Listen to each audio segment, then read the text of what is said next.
Morning. Yeah, thank you to Kelly and Daniel for inviting me to speak today. My name's Chris Manion. I'm the head of grants at the British Science Association.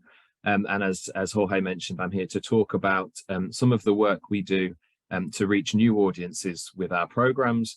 And I'm going to focus on one program in particular that we run with the support of the Wellcome Trust called the Ideas Fund.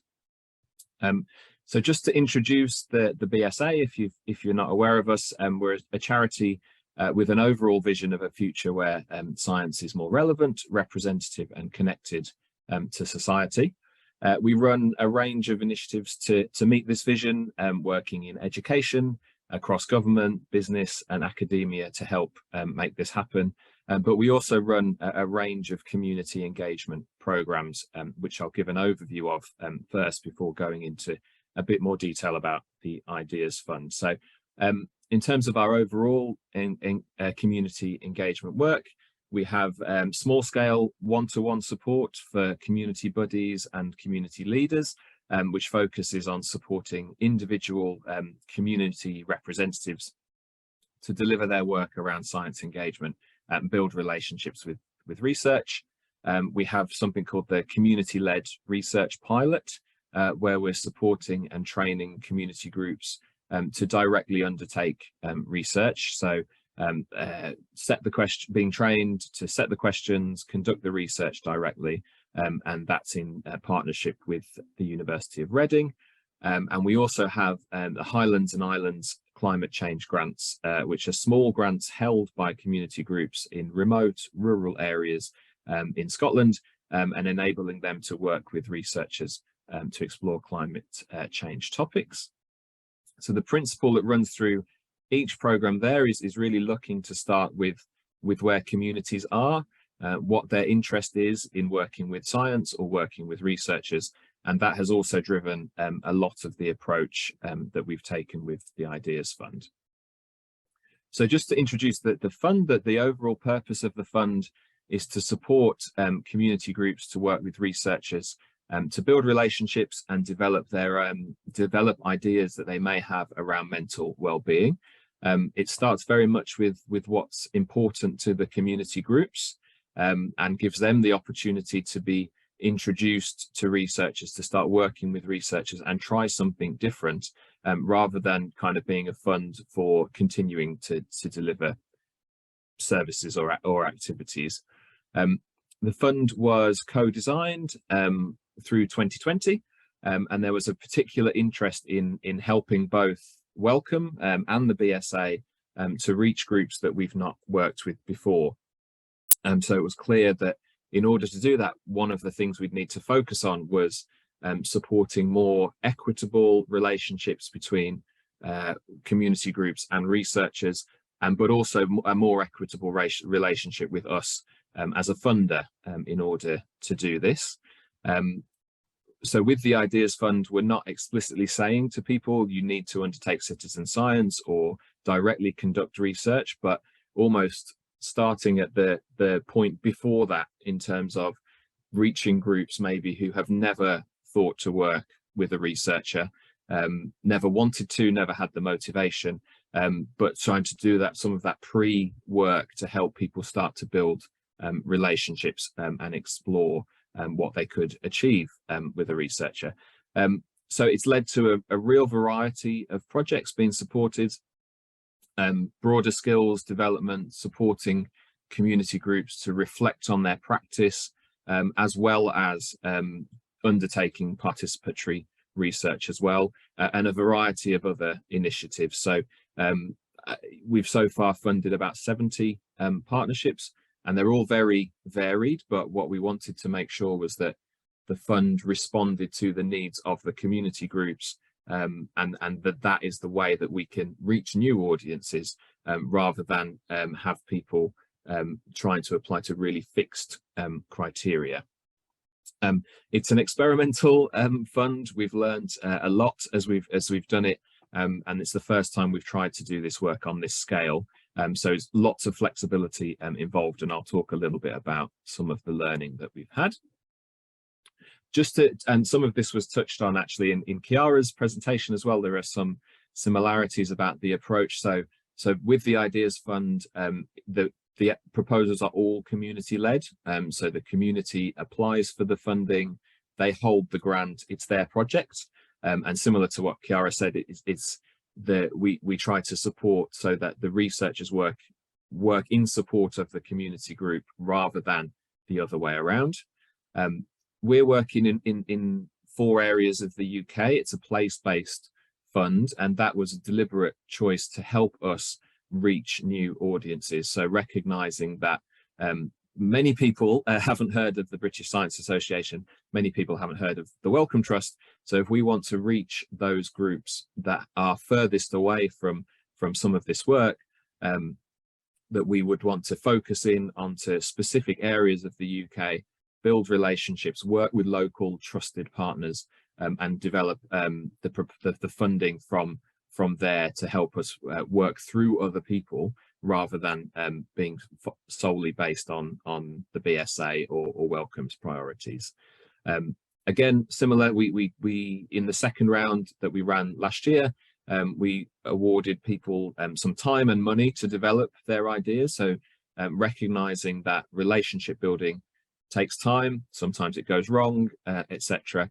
So groups were invited to submit an expression of interest, and if they were shortlisted, they were then given a small grant and the support, the one-to-one coaching development opportunities to be matched with researchers. But we made the decision that would be funded time before they submitted their proposal or more developed ideas.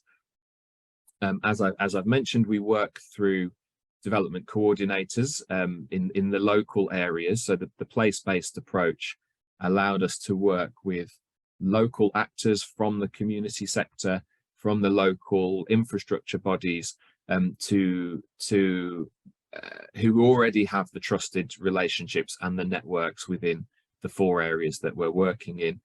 So that enabled us as part of our outreach to build on what was already in place in those 4 locations.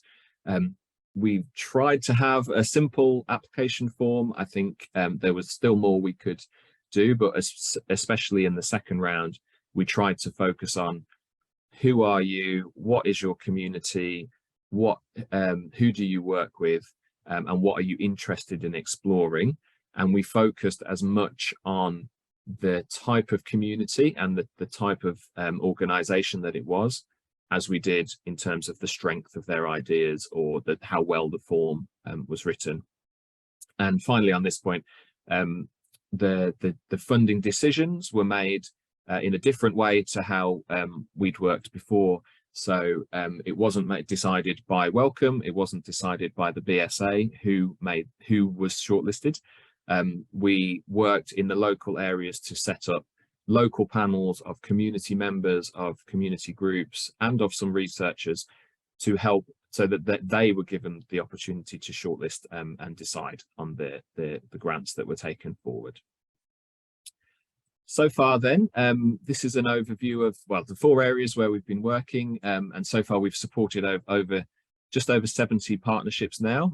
Some have gone brilliantly, some have had challenges. It's as I say, an experimental fund looking to learn at what works and what doesn't work in supporting projects in this way. But so far about £3.2 million more or less we've now committed in funding to these projects, ranging from small grants for some community grassroots groups of around £12,000 to £15,000, so groups who've never applied for funding before, which I think for us is a success that we have reached some new groups, and then some more established projects of up to about sort of £80,000 to £90,000. And just in the white box there's some examples of some of the different types of activities that, through building the relationships with the researchers, community groups have wanted to take forward. Hopefully I'm doing okay for time, but the final slide from me is just what we've learned so far from working with new groups. As I say, we've tried to reach people perhaps who've never thought to work with researchers, never thought to work with research, don't have much experience of working with research. And so this is what we've been sort of learning so far over the last 2 years. The first one is, well, I suppose there's 2 points in this first bullet point. One is about the importance of building relationships and trust. So researchers and community groups getting to know each other as people right before thinking about a project has been really, really important. The projects that have been successful have been where there's a really strong relationship that has come from that has been built between the community group and the researcher, and then the work can develop from there.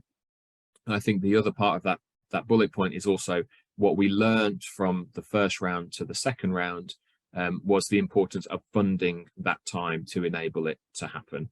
So as I mentioned, we now have these small grants, but it's recognizes that it takes a long time to build relationships, takes a long time to develop a proposal, and so it's important for us that is recognized. It has definitely not been a linear process for some of the groups. They've met with researchers, it hasn't worked. They've tried something with researchers, it hasn't worked. And so as a fund, we've had to be very flexible in terms of both the timescales and the approach. So again, trying to reach communities to work on something that's important to them is different to the funder setting the priority.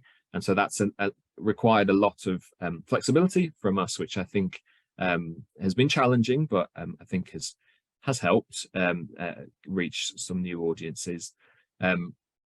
New skills being required, I think both for the community groups and the researchers. I think this is true. So as I say, some community groups have needed to take time to understand a bit more about the research world and what a researcher does and how that could help their work. But also for researchers who've been put out of their comfort zone, I think, to be giving over power to the community groups, to be working in a more supportive role, to being genuinely open to collaboration. I think some researchers have said that has been different and a bit of a challenge. We have found that the importance of applications from groups being able to focus on what's important to them. So with the applications we received, very few of them talked about wanting to influence research, wanting to take part in research. A lot of the starting point for the community groups was, I want to improve my services, the work I do with my community group. And that by allowing and enabling people to apply for that, I think has helped. And then the last 2 points is to, when we were shortlisting, we tried not to look only for the strongest applications. So again, trying to reach new audiences. People have different levels of experience in writing funding proposals.